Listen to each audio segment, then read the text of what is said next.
Hi, our lesson for today is all about describing mathematical system. So, if you are interested with our new lesson for the third quarter, watch this video.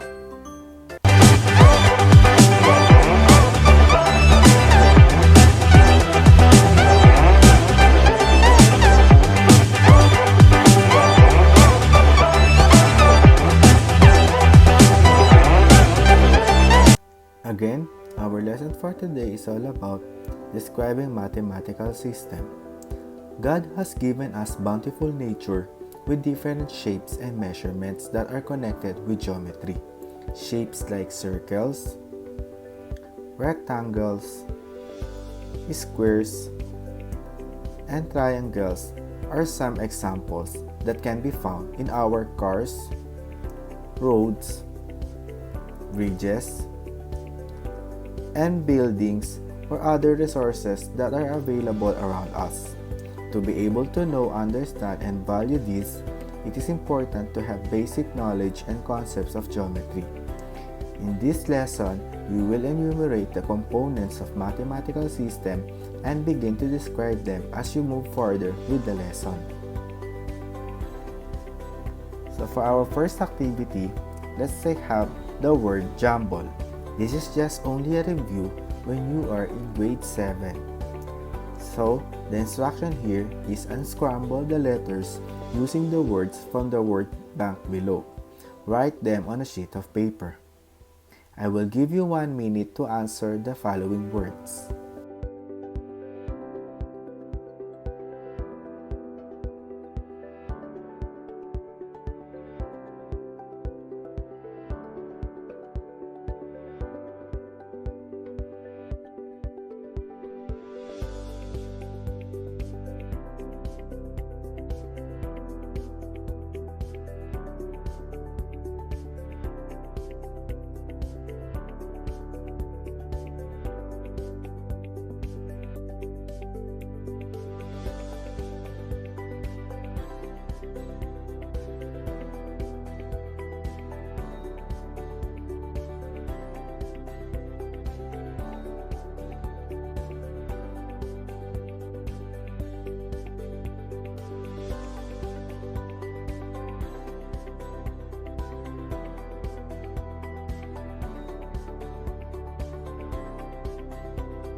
Time's up.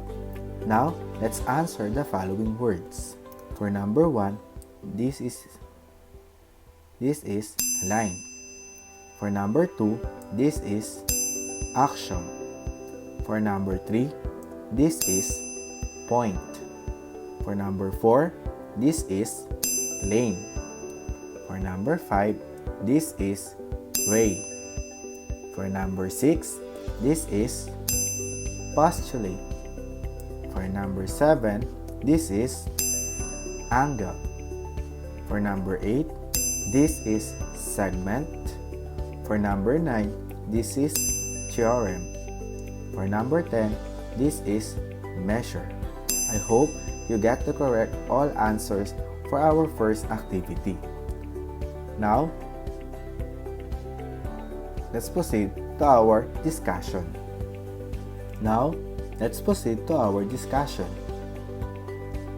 Geometry is the measurement of earthly objects. It started as a way of calculating land measurement, particularly in Egypt and Babylon, where it got its name geo, which means earth, and metrane, which means to measure. But Euclid gave geometry a new definition and developed it into a formal study of statements that involved reasoning. He then defined geometry as the study of a body of logically connected statements. This makes completely clear that in geometry, a statement leads to another statement in an arrangement that is supported by reasons. In mathematical system designed by Euclid, there are 4 parts, namely, the first one is undefined terms. Next, the defined terms, the axioms and postulates, and theorems. let's proceed first with undefined terms. There are terms which cannot be defined but can be described. These terms are called undefined terms. The undefined terms in geometry are points, lines, and planes, which are said to be the building blocks of geometry. How will you describe these undefined terms? Let's examine the following definition and real-life examples. The first one is point. A point is a figure with no length and width, or simply with no dimension. In representation, it is like this. In naming a point is named by a capital letter, so the point below is read as point B. In real-life example, we have the tip of the pen. Next undefined terms, we have the line. A line has no width and no thickness, but it can be extended infinitely in opposite directions. In representation, it is like this. A line is determined by locating 2 points on the line, and it is named with a lowercase letter or 2 capital letters with a double arrowhead above it. The figure below is read as line BC or line M and denoted as line BC. So in real-life example, we have crease of a paper. Next undefined terms, we have the plane. A plane is a flat surface that extends infinitely in all directions. In representation, it is example like this. A plane is named with a capital letter. The plane below is named as plane N. In real-life example, we have cover of a book.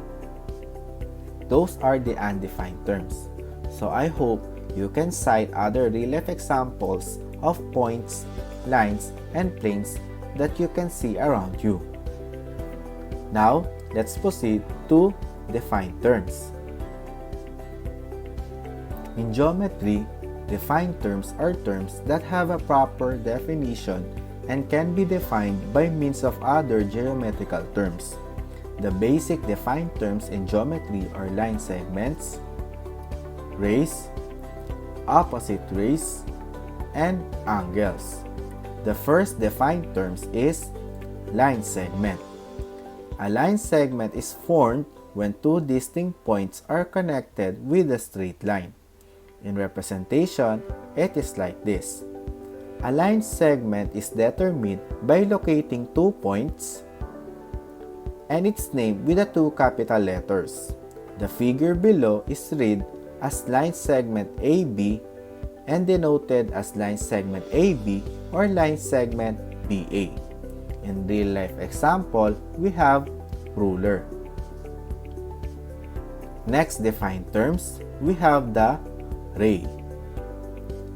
A ray is a part of a line and it extends infinitely in one direction only and stopped by a point on one end. In representation, it is like this. A ray is determined by locating 2 points and it is named with 2 capital letters with a single arrowhead above it. The figure below is read as ray AB and denoted as ray AB. So in real-life example, we have the arrow. Next defined terms, we have the angles. An angle is a figure formed by 2 rays meeting at a common endpoint. So the common endpoint called the vertex. Angles are denoted by a number, vertex, and the 3 capital letters, which are the points. The angle below can be named as angle XOY or angle YOX, or angle O or angle 1. In real life example, we have the hands of a clock. I hope you can think other real-life examples of line segments, rays, opposite rays, and angles around you. There are some common terms that you may encounter along with the defined terms. The first one is the midpoint of a segment.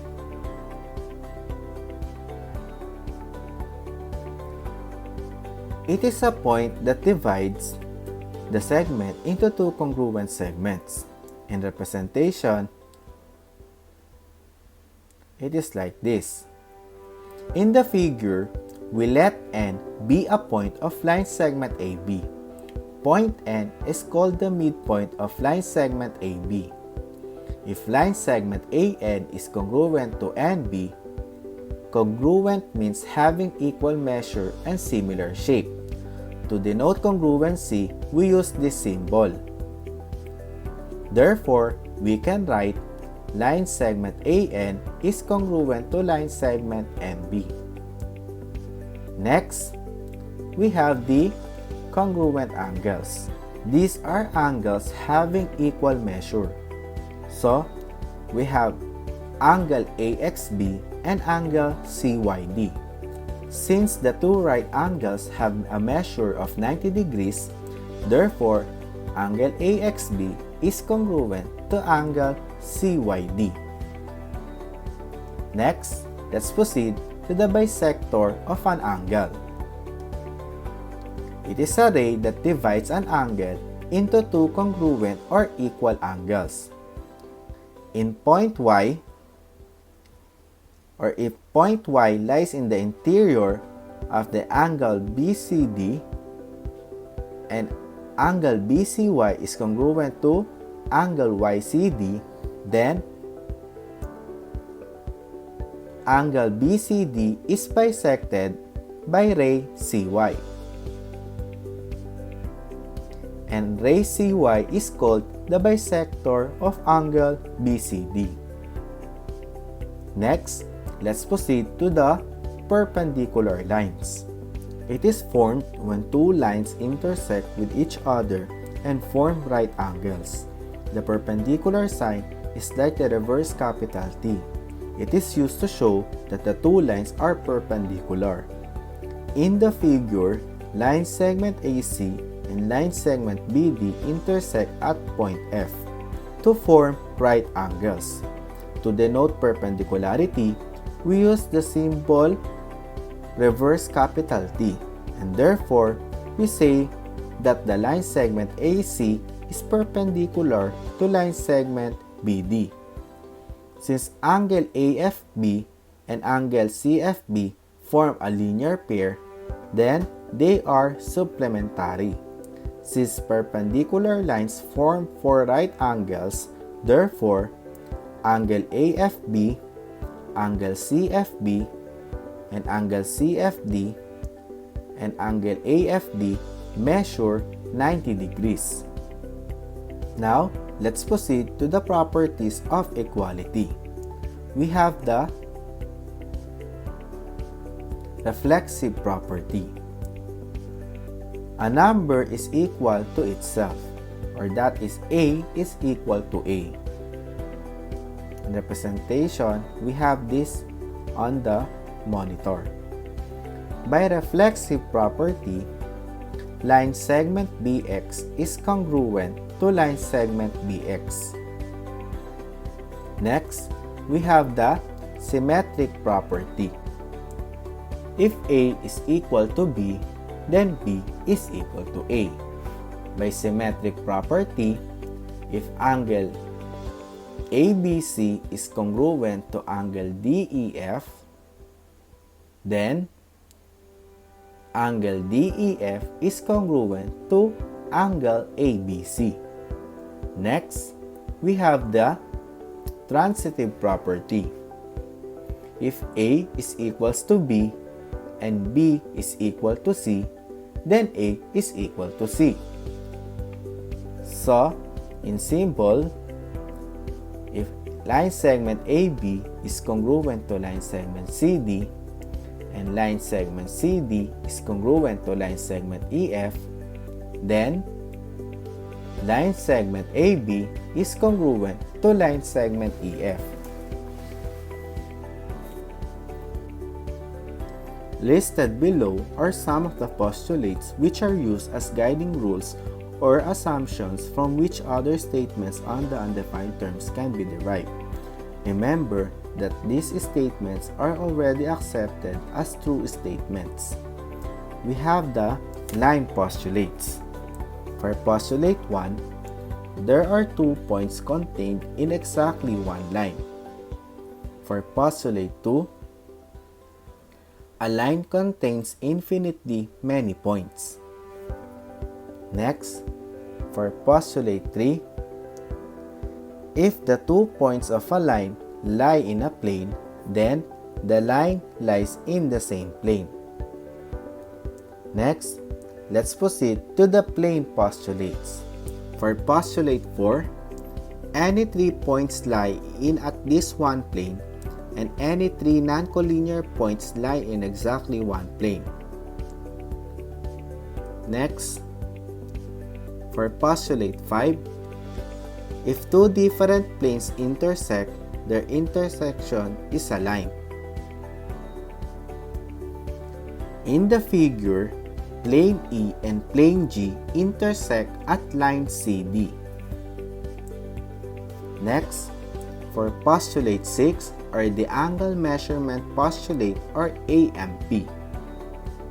The measure of an angle is a real number between 0 degree and 180 degrees.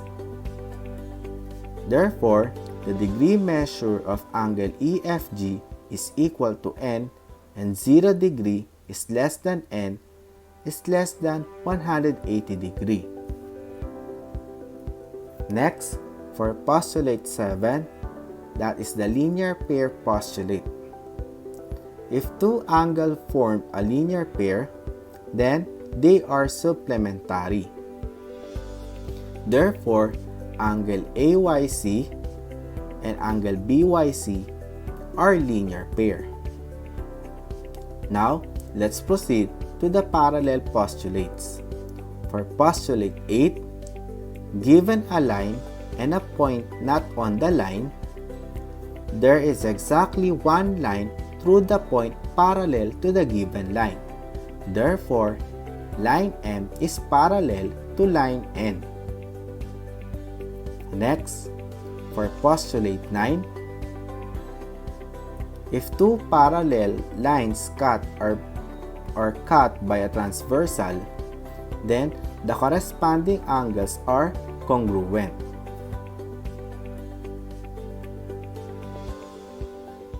Now, let's proceed. So, from here, in the figure, angle 1 is congruent to angle 5. Angle 2 is congruent to angle 6. Angle 4 is congruent to angle 8. And last, angle 3 is congruent to angle 7. Now, let's proceed to the theorems. A theorem is a basic geometric principle which are proven to be true by making connections between accepted definitions, postulates, mathematical operations, and previously proven theorems. So for our first theorem, we have the right angle theorem. All right angles are congruent.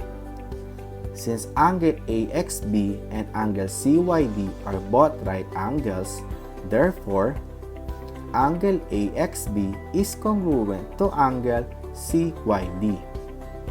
Next, let's proceed to the vertical angle theorem. Vertical angles are congruent. In the figure, angle ABC is congruent to angle FBD, and angle ABD is congruent to angle FBC.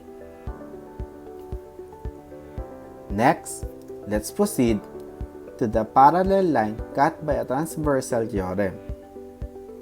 If 2 parallel lines are cut by a transversal, then the alternate interior and alternate exterior angles are congruent. The alternate interior angles are angle 3 and angle 5, and angle 4 and angle 6, while the alternate exterior angles are angle 1 and angle 7, and angle 2 and angle 8.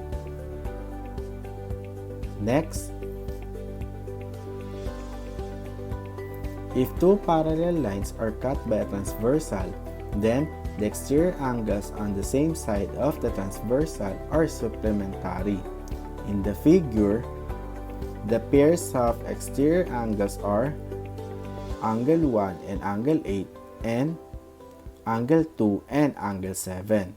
Therefore, the degree measure of angle 1 and the degree measure of angle 8 is equal to 180 degrees, and the degree measure of angle 2 and the degree measure of angle 7 is equal to 180 degrees.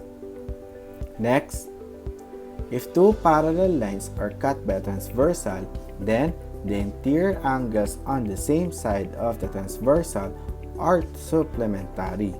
In the figure, the pairs of interior angles are angle 3 and angle 6, and angle 4 and angle 5. Therefore, the degree measure of angle 3 and the degree measure of angle 6 is equal to 180 degrees, and the degree measure of angle 4 and the degree measure of angle 5 is equal to 180 degrees. I hope you understand our lesson for today, which is describing the mathematical system. So now, if you really understand our lesson for today, you can now answer the activities on your module.